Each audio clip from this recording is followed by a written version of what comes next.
Summer holidays வந்தாச்சு, நம்ம GT Holidays வந்தாச்சு. GT Holidays, South India's #1 travel brand. மார்க்கெட்லயே கம்மி சேதாரத்துல இன்னும் 1% தள்ளுபடி கொடுப்போம். ஓகே, வைரநக கேரட்டுக்கு 5000 தள்ளுபடி கொடுப்போம். தள்ளுபடி திருவிழா. குறைந்த விலை, நிறைந்த தரம், தங்கள் தேவைகள் அனைத்தும் ஒரே இடத்தில். ஜெயச்சந்திரன் சார், நடிகர் விஜய்க்கு அவருக்கு ஒய் பிரிவு பாதுகாப்பு கொடுத்திருக்காங்க. இவரு போய் அப்ளை பண்ணிருப்பாரா இல்ல இன்டெலிஜென்ஸே பார்த்துட்டு கொடுக்கிற விஷயமா? 1 இல்லனா 2 கருப்பு பனைப்படை சேர்ந்தவங்க, டோட்டலா 8 பேர் காவலர்கள் வந்து இருப்பாங்க. இதுக்கு மாசம் 12 லட்சம் ரூபாய். இப்ப சமீபத்தில் நாம் தமிழர் கட்சி தலைவர் சீமான் வீட்டுல கூட போயிட்டு பெரியார் இயக்கங்கள்லாம் போராட்டம் பண்ணாங்க. அவருக்கு ஏன் கொடுக்கல அப்படிங்கிற கேள்விகளும் எழுப்பப்படுது. மகாத்மா காந்தி, இந்திரா காந்தி, ராஜீவ் காந்தி ஒருத்தருக்கு எதிராக வந்து போராட்டங்கள் நடத்தலாம், ஆனா அவர் உயிருக்கு எதிராக. இப்ப விஜய்க்கு பெரிய அச்சுறுத்தல்னா என்னவா இருக்குங்கிறது 2 டபுள் எட்ஜ் வெப்பன் மாதிரி 2 தரப்புல இருந்தும் அவருக்கு ஒரு ஆபத்து நடக்கிறதுக்கு வாய்ப்பு இருக்குன்னு உளவுத்துறை சொல்லியிருக்காங்க. அதன் பேர்ல தான் மத்திய அரசு போட்டிருக்காங்க. அப்ப தமிழக போலீஸை நம்பலையா அப்படின்னு ஒரு கேள்வி. வைகோ அவங்க வந்து விடுதலை புலி கூட நெருக்கமா இருக்காங்க, அதனால அச்சுறுத்தல் ஏற்படும் அப்படிங்கிற மாதிரி ஒரு தகவல் வந்து மத்திய உளவுத்துறைக்கு போய் மத்திய உளவுத்துறை வந்து நம்ம மாநில உளவுத்துறை சொல்லி அவங்களுக்கு பாதுகாப்பு போட்டாங்க. ஒரு நபருக்கு அவங்க பாதுகாப்பு கொடுக்குறாங்க அப்படின்னா அவரை பத்தின உளவு தகவல்களையும் அவங்க சேகரிக்கிறாங்க. அது ஒரு வகையில சரியா இருக்கலாம். நக்கீரன் நேயர்களுக்கு வணக்கம். இன்றைய நிகழ்ச்சியின் சிறப்பு விருந்தினர் முன்னாள் ஏசிபி திரு ராஜாராம். வணக்கம் சார். சார், நடிகர் விஜய்க்கு இப்போ கட்சி தலைவராகவும் இருக்கார். அவருக்கு ஒய் பிரிவு பாதுகாப்பு கொடுத்துருக்காங்க. இது அரசியல் அரங்கில் பல விதமாக பேசப்பட்டாலும் இதற்கான நடைமுறைங்கிறது என்ன சார்? இப்போ இவர் போய் அப்ளை பண்ணியிருப்பாரா இல்லை இன்டெலிஜென்ஸே பார்த்துட்டு கொடுக்குற விஷயமா சார்? இதில் 2 விஷயம் இருக்குது. ஒன்று மாநில உளவுத்துறை, இன்னொன்று மத்திய உளவுத்துறை. இந்த மாநில உளவுத்துறை தமிழ்நாடு முழுக்கும் எந்தெந்த விஐபிக்கு ஆபத்து இருக்குது, யாருக்கெல்லாம் பாதுகாப்பு கொடுக்கணும் அப்படின்னு சொல்லிட்டு எல்லா இடத்துல வந்து ரிப்போர்ட் அனுப்புவாங்க. அந்த ரிப்போர்ட்டை வந்து மாநில அந்த ஹோம் செக்ரட்டரி, உள்துறை செயலாளர், அந்த ஏடிஜிபி இன்டெலிஜென்ஸ் இவங்கெல்லாம் உட்காந்து, எஸ்பி செக்யூரிட்டி இவங்கெல்லாம் உட்காந்து ஒரு முடிவெடுத்து இன்னாருக்கெல்லாம் கொடுக்கணும். அதாவது கட்சியை சேர்ந்தவங்க, கட்சியில் உள்ள முக்கியஸ்தர்கள், எதிர்கட்சியாக கூட இருக்கலாம். அதே மாதிரி அவங்க வந்து அதாவது ஒரு பிரபல பத்திரிகையாளராக இருக்கலாம், இல்லை ஒரு ஜாதி தலைவராக இருக்கலாம், இல்லை ஒரு அதாவது என்ன சொல்கிறோம் கம்யூனிட்டி, அதாவது மதம் சம்மந்தப்பட்ட ஒரு தலைவராக இருக்கலாம். அவங்களுக்கு வந்து ஆபத்து இருக்குது அப்படின்னு உளவுத்துறை ரிப்போர்ட் கொடுத்தா அவங்களுக்குள்ள முடிவெடுத்து இவங்களுக்கெல்லாம் பாதுகாப்பு கொடுக்கணும் அப்படின்னு ஒரு முடிவுக்கு வருவாங்க. எந்த விதமான பாதுகாப்பு கொடுக்கணும் அப்படின்னு முடிவு பண்ணுவாங்க. முடிவு பண்ணி தமிழ்நாடு பொறுத்த வரைக்கும் செக்யூரிட்டி பிரான்ச்சுன்னு இருக்குது. அதில் 2 எஸ்பி இருக்காங்க. அதில் செக்யூரிட்டி பிரான்ச்சு எஸ்பி 1 அவங்க வந்து கோர்சல் செக்யூரிட்டின்னு, அவங்க வந்து சிஎம் இருக்காங்களே அவங்கள மட்டும் பாதுகாக்கக்கூடிய தனிப்படை, அது அவங்க தலைமையில் இருக்கும். சிஎம் எங்கே போட போகிறாங்களோ எங்கெல்லாம் இருப்பாங்களோ அவங்க கூட இருப்பாங்க. அது இன்னொன்று வந்து அதர் தென் சிஎம் மற்ற மினிஸ்ட்ரேட்ஸு, இப்போ நான் சொன்னேன் இல்லையா இந்த விஐபிஸ் பழைய தலைவர்கள், அவங்களுக்கெல்லாம் எப்படி பாதுகாப்பு கொடுக்கணும். வெளியூர்லேருந்து விஐபிஸ் வருவாங்க, அவங்களுக்கு பாதுகாப்பு கொடுக்குறது, இதெல்லாம் வந்து அந்த ஒரு எஸ்பி பார்த்துக்குவாங்க. இது போக செக்ரட்டேரியட் செக்யூரிட்டி குரூப்னு ஒன்று இருக்குது. அதுக்கு முன்னாடி ஒரு எஸ்பி லெவலில் இருந்தாங்க. இப்போ அந்த குரூப்லேயும் ஒரு 300 காவலர்கள் இருக்காங்க. அவங்க வந்து செக்ரட்டேரியட் மட்டும் மெயினாக கான்சன்ட்ரேட் பண்ணி பார்த்துக்குவாங்க. இது போக மத்திய அரசில் இதே மாதிரி மத்திய உளவுத்துறை அவங்க ரிப்போர்ட் கொடுப்பாங்க. அந்த ரிப்போர்ட்டின் பேரில் மத்திய உள்துறை அமைச்சகம் அவங்க முடிவெடுத்து யார் யாருக்கு என்ன த்ரெட் இருக்குது அப்படின்னு பார்த்து அவங்களுக்கு பந்தோபஸ்து கொடுப்பாங்க. இந்த பந்தோபஸ்து கொடுக்குறதுல சில வழிமுறைகள் இருக்குது. என்னென்னா எஸ்பிஜி அப்படின்னு சொல்லி ஸ்பெஷல் ப்ரொடெக்ஷன் குரூப், எஸ்பிஜி, அது வந்து பிரதமருக்கு மட்டுமே பாதுகாப்பு கொடுக்குறது. அது வந்து 1988 உருவாக்கப்பட்டது. இதில் 3000 பேர் இருக்காங்க. ஒரு வருஷத்துக்கு கிட்டத்தட்ட 590 கோடி இதுக்கு செலவாகுது. Only for prime minister. அடுத்தால Z+ கேட்டகரி, இதில் வந்து கருப்பு பனைப்படையை சேர்ந்த 10 பேர் இருப்பாங்க. ஆர்பிஎஃப், சிஎஸ்எஃப், சிஆர்பிஎஃப் இந்த மாதிரி உள்ளவங்க சேர்ந்து ஒரு 55 பேர் இருப்பாங்க. குண்டு துளைக்காத வாகனங்கள் இருக்கும், அந்த 5 வாகனங்கள் இருக்கும் மொத்தமாக. அதுக்கப்புறம் வந்து இது யாருக்கெல்லாம் கொடுப்பாங்கன்னா முன்னாள் பிரதமர், குடியரசுத் தலைவர், அப்புறம் வந்து சில விஐபிஸ், சோனியா காந்தி, ராகுல் காந்தி, இப்போது நம்ம சிஎம் ஸ்டாலின் அவங்க வந்து முன்னாடி எதிர்கட்சி தலைவராக இருந்தப்போ அப்போ அவருக்கு கொடுத்துருந்தாங்கங்கிறது. அப்புறம் வந்து சந்திரபாபு நாயுடு சிஎம்மாக இருக்கிறாரு, அவர் யோகி சிஎம்மாக இருக்கார், முகேஷ் அம்பானி, இது மாதிரி இவங்களுக்கெல்லாம் Z+ கேட்டகரி கொடுத்துருக்காங்க. அப்புறம் Z கேட்டகரின்னு ஒன்று இருக்குது. அது என்னென்னா NSG, கருப்பு படையிலேருந்து 4லேருந்து 6 பேர், அப்புறம் டோட்டலாக 22 பேர் இருப்பாங்க. அதில் ஒரு குண்டு துளைக்க கார் உட்பட 5 வாகனங்கள் கொடுப்பாங்க. இதுக்கு மாத செலவு 16 லட்சம். அடுத்தால Y+ கேட்டகரி, இதில் வந்து NSG, அதாவது கருப்பு பனைப்படையை சேர்ந்த 2லேருந்து 4 பேர் வரைக்கும் இருப்பாங்க. டோட்டலாக 11 பேர் இருப்பாங்க. 2லேருந்து 3 வாகனங்கள் இருக்கும். இதுக்கு மாத செலவு 15 லட்சம். அப்புறம் ஒய் பிரிவு என்எஸ்சி 1 ஆர் 2 பேர், அதாவது நம்ம இப்போ விஜய் அவங்களுக்கு கொடுத்துருக்காங்க இல்லையா, அதுதான் ஒய் பிரிவு. அதில் 2 1 இல்லைனா 2 கருப்பு பனைப்படையை சேர்ந்தவங்க, டோட்டலாக 8 பேர் காவலர்கள் வந்து இருப்பாங்க. இதுக்கு மாதம் 12 லட்ச ரூபா கவர்மெண்ட்டுக்கு செலவாகுது. அதுக்கப்புறம் எக்ஸ் பிரிவு அப்படின்னு சொல்லி இன்னொன்று இருக்குது, இதுக்கு கீழே அதில் வந்து 2 காவலர்கள் மட்டும்தான், 1 ஆர் 2 வெஹிக்கிள்ஸ் கொடுப்பாங்க. இது வந்து மத்திய உளவுத்துறை அவங்க வந்து கொடுக்குற ரிப்போர்ட்டின் பேரில் யார் யாருக்கு எவ்வளோ கொடுக்கணும் அப்படிங்கிற முடிவு பண்ணியிருக்காங்க. இப்போ நடிகர் விஜய் அவங்க ஒரு கட்சி தலைவர் ஆகிட்டாங்க, அதனால் அவங்களுக்கு என்ன த்ரெட் இருக்குது அப்படிங்கிறத அவங்க மத்திய உளவுத்துறை அவங்க வந்து விசாரித்து இந்த ரிப்போர்ட்டை வச்சு அவங்க ஒரு மீட்டிங் போட்டிருப்பாங்க. உள்துறை அமைச்சர், அந்த ஹோம் செக்ரட்டரி, இவங்க எல்லாம் மத்திய ஹோம் செக்ரட்டரி, அதுக்கப்புறம் இந்த செக்யூரிட்டி பிரான்ச்சுக்கு இன்சார்ஜ் இருக்காங்களே அவங்கெல்லாம் வச்சு முடிவு பண்ணி இவருக்கு இந்த அளவில் பாதுகாப்பு கொடுக்கணும் அப்படின்னு சொல்லிட்டு போட்டிருக்காங்க. இந்த மாதிரி பாதுகாப்பு இவர் கூட கொடுத்துருக்காங்க.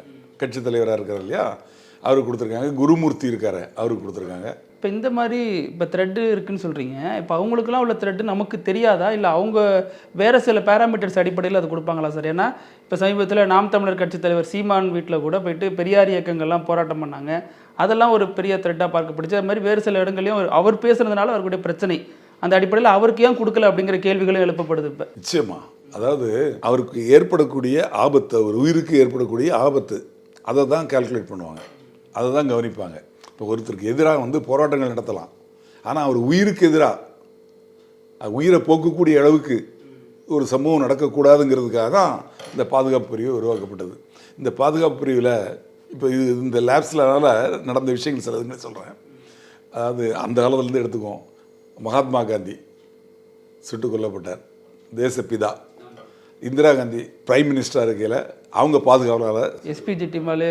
ஆமாம், ராஜீவ் காந்தி அவர் பிரைம் மினிஸ்டராக இல்லை, எலெக்ஷனில் இப்போ போட்டியிடுற சமயத்தில் அவர் வரதுக்கு வாய்ப்பு இருக்குன்னு சொல்லப்பட்ட நேரத்தில் மனித வெடிகுண்டால் நம்ம ஸ்ரீபெரும்புதூரில் கொலை செய்யப்பட்டார்.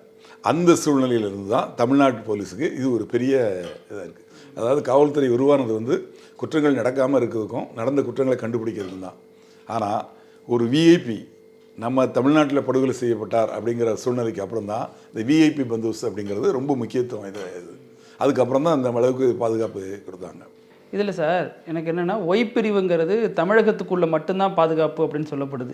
இதில் தமிழக போலீஸார் கலந்துப்பாங்களா, அல்லது ஏற்கனவே தமிழக போலீஸ் நல்லா தானே பாதுகாப்பு கொடுக்குறாங்க, அவங்களுக்கு இது பின்னடைவாக பார்க்கப்படுமா? ஏன்னா இவங்க இல்லாமல் வெளியிலேருந்து வேறு டீம் வருது அப்படிங்கிறப்ப.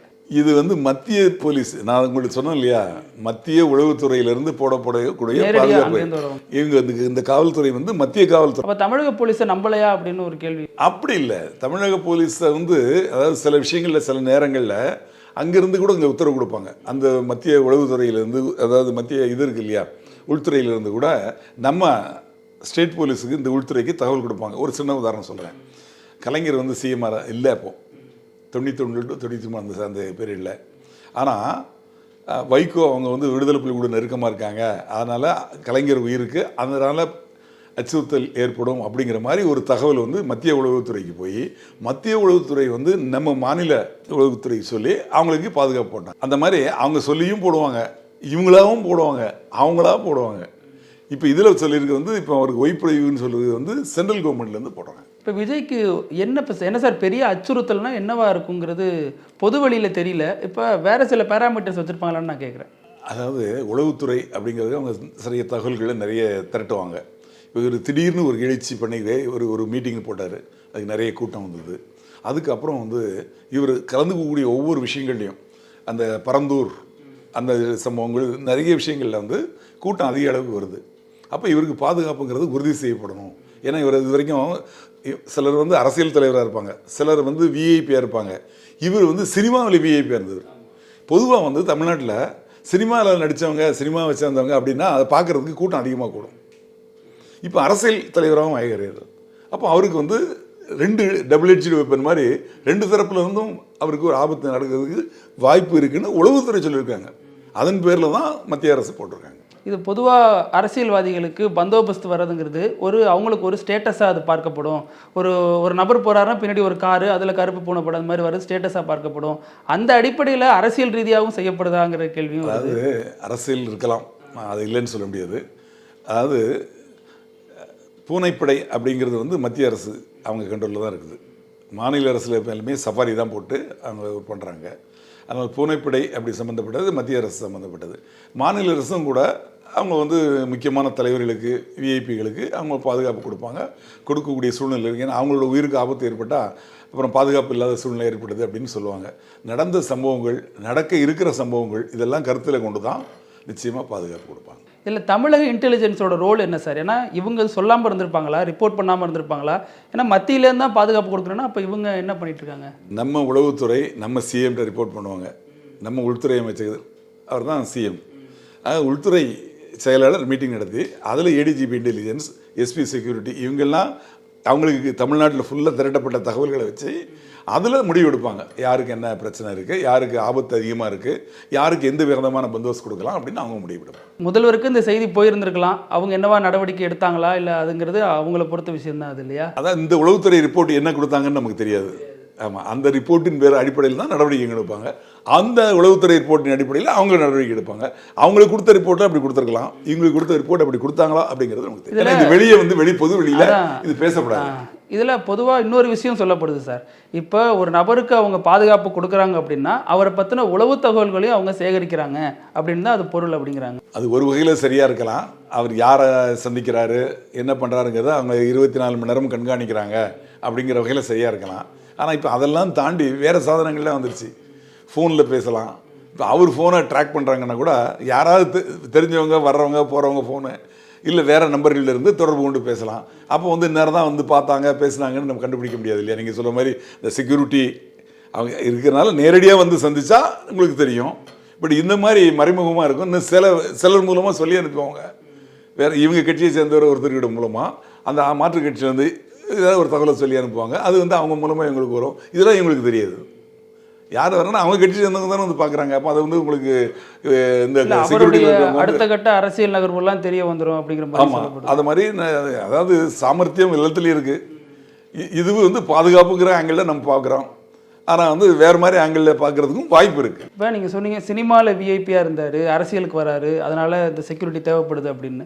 அப்படி பார்த்தா கடந்த காலங்களில் கமல்ஹாசன் அப்படி இருந்தார், விஜயகாந்த் அப்படி இருந்தார், அவங்களுக்குலாம் தரப்படலையே சார்? இல்லை, இவங்களுக்கு வந்து இன்டெலிஜென்ஸ் அப்படிங்கிறது வந்து ஒரு சின்ன விஷயம் கிடையாது. அவங்களோட ஒவ்வொரு நடவடிக்கையும் இவங்களுக்கு கூடக்கூடிய கூட்டம், அதனால் இவங்களுக்கு ஏற்படும் எவ்வளோ கூட்டம் கூடுதோ, எவ்வளோ ஆதரவு கூடுதோ அவ்வளோ ஆபத்தும் கூடும். இப்போ அமெரிக்காவில் ஜான் எஃப் கென்னடி ஜனாதிபதி இருக்கிற சுட்டுக் கொல்லப்பட்டார். நாசர் எகிப்தில் அவங்க சுதந்திர தினம் அதில் வந்து மார்ச் ஃபாஸ்ட் பண்ணி போயிட்டு இருக்கு. அதில் ஒரு இராணுவ டேங்கு அப்படி திரும்பி அவரை சுட்டுக் கொள்ளுது. அதனால் இவங்கெல்லாம் வந்து அது மக்களால் மதிக்கப்பட்டவங்க. ஜான் எஃப் கென்னடி அங்கே வந்து பிரசிடெண்ட். அது மாதிரி இவரும் பிரசிடெண்ட். ஏன் ஒன்றும் கிடையாது. இப்போ இன்னைக்கு இருக்கிற பிரசிடெண்ட்டு அவர் பிரச்சாரத்துக்கு போகல, சுட்டாங்கல்ல, அவர் காதில் காயப்பட்டது இல்லையா? அந்த அளவுக்கு விஐபி செக்யூரிட்டிங்கிறது இப்போ ஒரு முக்கியத்துவம் வாய்ந்ததாக இருக்குது. அந்த வகையில் கொடுத்துருக்காங்க. இதுக்கு உள்நோக்கம், அரசியல் நோக்கம் இதெல்லாம் எனக்கு தெரியாது. நான் ஒரு காவல்துறை முன்னாள் அதிகாரிங்கிற முறையில் எனக்கு தெரிஞ்ச விவரங்களை சொல்லிட்டேன். பட் இதுக்கு பின்னணி என்னங்கிறது என்ன கேட்டிங்கன்னா எனக்கு தெரியும். ரொம்ப நன்றி சார், உங்கள் நேரத்துக்கும் கருத்து பதிவுக்கும் நன்றி. நக்கீரன் டிவிக்கு சப்ஸ்கிரைப் செய்யுங்கள். உங்கள் ஆதரவே எங்கள் பலம். ஆசிரியர்களுக்கு நண்பனாகவும் மாணவர்களுக்கு ஆசானாகவும் திகழும் தேர்வு வழிகாட்டி. ஒவ்வொரு பாடத்திற்கும் அனுபவமிக்க ஆசிரியர்களின் துல்லியமான தெளிவான விடைகள். CNC இருக்கு, தேர்வு பயம் எதற்கு? இது தீரன் பப்ளிஷிங் ஹவுஸ் விற்பனை வெளியீடு.